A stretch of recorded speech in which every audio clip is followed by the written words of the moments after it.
Hey, good evening. John again, I'm gonna play Immaculate Grid. Did all right yesterday with single digits. I think I was over a minute on the time version. That's all right. One thing I was able to do was use my all-time favorite player, Jeremy Burnitz, for center field and over 300 home runs. He played a little bit of center field, I think, in the 97 season with the Brewers, which was my first time following them. And that would just be if the right, like, if Gerald Williams wasn't playing, he was the main center fielder, but they could do a little bit of shuffling. Jeremy Burnett's more or less stuck to right field during his tenure with the Brewers. I've mentioned this before, but Jeremy Burnett's my all-time favorite player because in 1998, September of 1998, September 20th, 1998 specifically, I just looked it up. I got to stand next to him for the national anthem, and I've alluded to this before, but I've actually got a picture of it right there, but you can't see it in the camera view, and I'm not going to drag the camera over there. And I mounted it with command strips, so it's kind of a pain to take off. So I decided not to do that, but I was able to find the picture. So I'll just start sharing here. There he is. There's Jeremy Burnett, and there's a 9-year-old me, 9.5 years old in this picture. Brewers were playing the Cardinals on this day. We went to every game of this series, during which time McGuire launched something like 2 or 3 home runs in the course of the series, in his pursuit of 70 home runs. I mean, he'd already, I think at this point he had, yeah, because it was the September 20th, he'd long passed Roger Maris, and now he was just dueling it out with Sammy Sosa to see who would end up on top. It was kind of an interesting dynamic in 1998 because the Brewers, who didn't have a very good pitching staff, with Scott Carl, who was actually the starting pitcher that day, and Cal Eldred being at kind of the helm of things. And you had like Brad Woodall and Steve Woodard and other pitchers like that.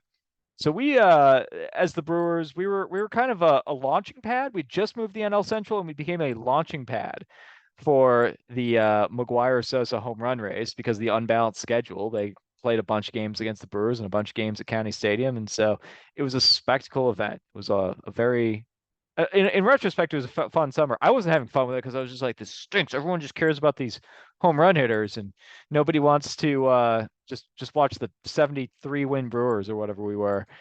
Looking back, very fond memories. Late 90s were awesome. Anyway, that's me meeting Jeremy Burnett. He hit 38 home runs that year. I wrote a thank you letter to the Brewers and everything. I was so stoked to.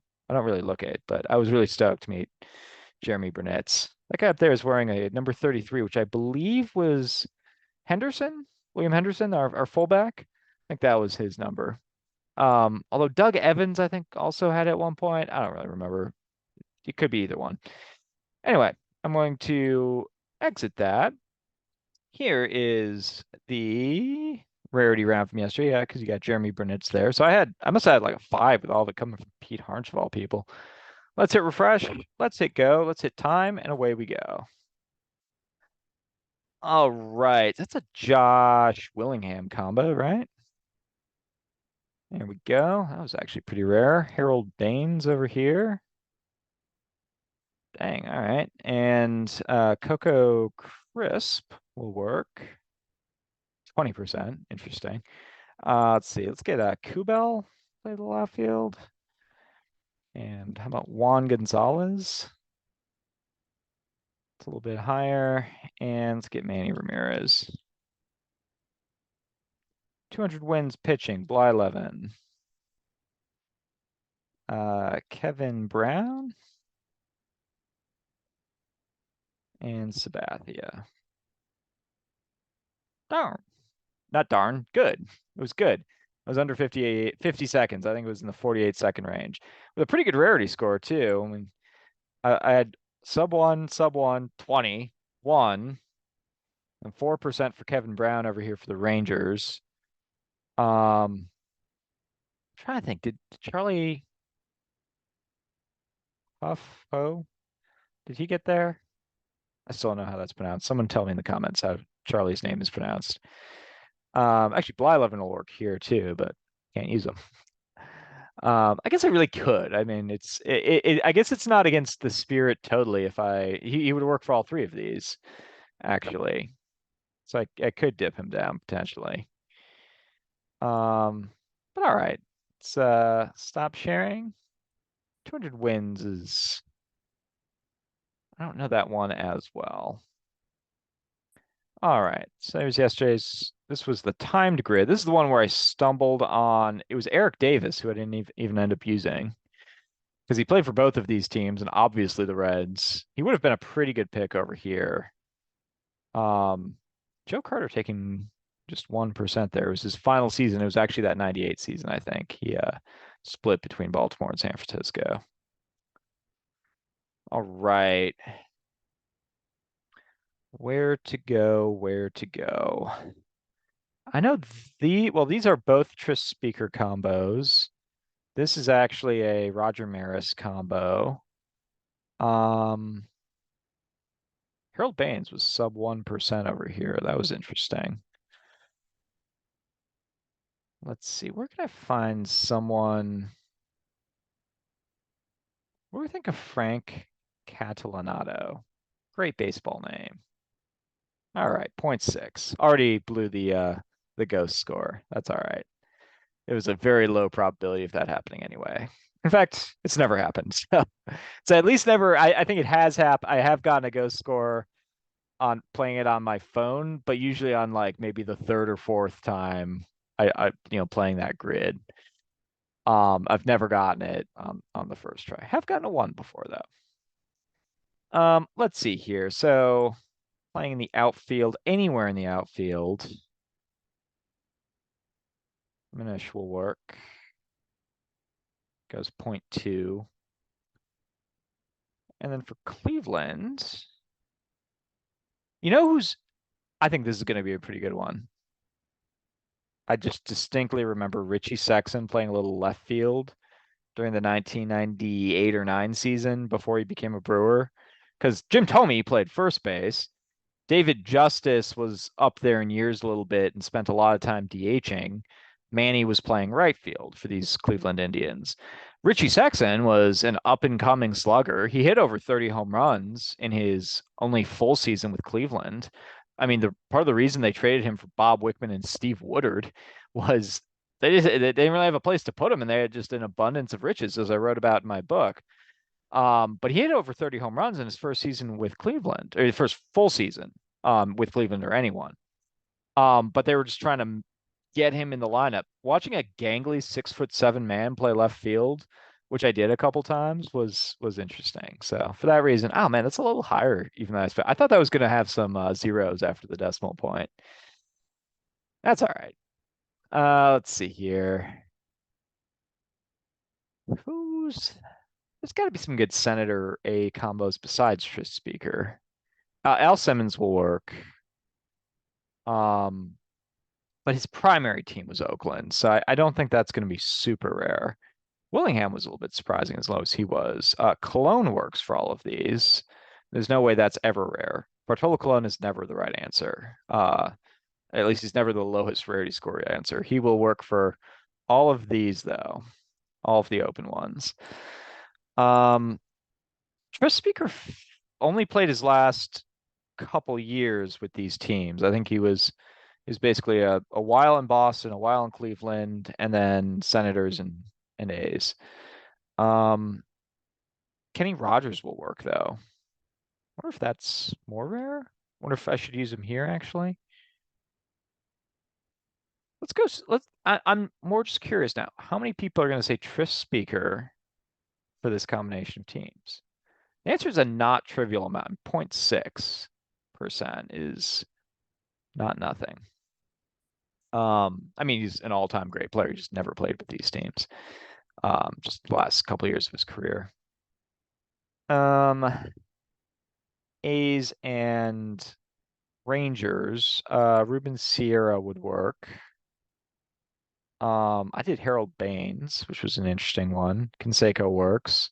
He was actually traded for Sierra, as I recall. Who else? Who else? Actually, Harold Baines will work down here as well. Maybe I should have saved him. Oh well. Let's see. We've got Kenny Rogers. It's a pick. It's an available pick. I don't know if it's the right one or the best one. It's certainly not the best one, but it's an interesting idea. Um,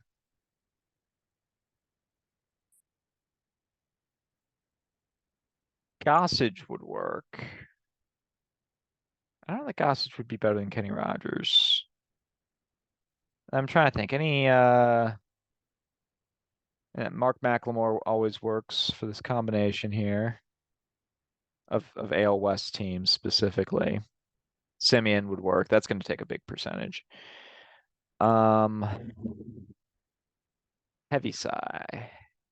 Heavy sigh. Try out Kenny Rogers. Full percentage point. All right. That's okay. It's not that that's bad. It's just I thought it was going to be a little bit lower. Um, Cleveland and Philadelphia. Cleveland and see, this is not a Norm Seaburn. It is a Rocky Colavito though.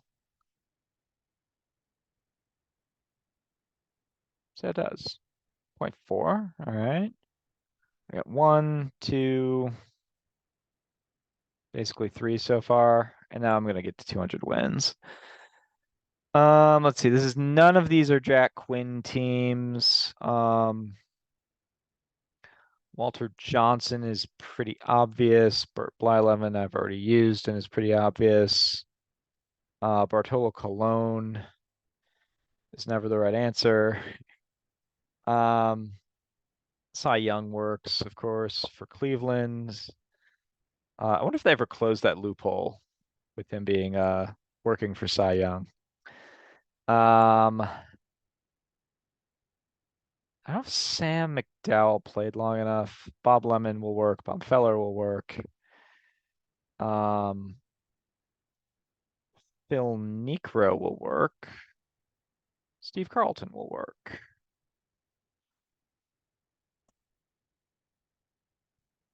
Those seem like appealing options.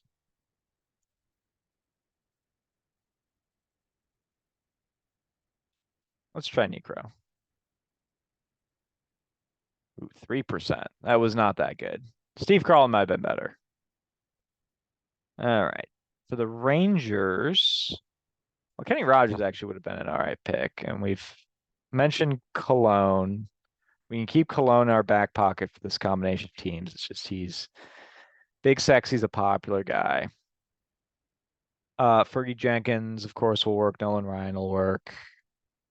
Actually, Kevin Brown was a really good pick there. Kenny Rogers would have been a much better pick than anyone I'm choosing here. Let's see, none of these are David Wells or David Cohn combos. Actually, David Cohn didn't even get there. Walter Johnson is going to be too obvious, I think. Santana doesn't get there. Viola doesn't get there. Don't think Jim Perry gets there. Gaylord Perry, I don't think he works for Texas. Pretty sure he works for a lot of teams. I just don't think the Rangers are one of them. Uh, let's try it, Nuxie. Did work. 4%. I know Phil Niekro's Nuxie. Actually, it'd be pretty cool. Can I come up with a knuckleballer for the Twins? Did Wilbur Wood never played for the Twins, did he? Because I think he will work, but I don't think he played for the Twins. Let's check Cat. Jim Cat. Kitty Cat. 12%. Dang it. There's much better options. That's all right. I'm not going to surf through them. 22 is an all right score. That's a much higher score than I was expecting on that one. Well, you know what? Let's look at the Twins. I'm not as worried. 4% when there's 11 choices and too bad. Even Nuxie here at 3% wouldn't have been that bad. Let's see. Start with that one. Okay. That can't be right. That looks like Steve Carlton. That looks like Blyleven. That seems like Jim Cat. Or no, sorry, that's who is this? Reveal yourself. It is Cat. So he would have worked for that's the original Senators, I think. Jack Morris, of course. That's Cologne. Who the heck are you? Louis Tiant works. It's this combination of people. Jerry Koosman. That was Kenny Rogers. Oh, Jim Perry would have worked for the Twins.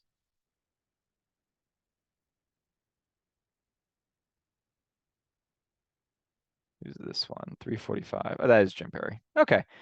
I don't feel too bad. I didn't know Jim Perry got 200 wins. I knew he won a Cy Young Award. It's him, Johan Santana, and Frank Viola are all the Cy Young winners for the Twins. This has come up a few times, and Jim Perry's usually around 5%. Viola's usually around 10 or so percent. Santana takes the rest. All right. Well, thanks a lot for playing. This was a lot of fun. Glad you got to see a picture of 9-year-old me with Jeremy Burnett. And we'll be back at tomorrow. Peace.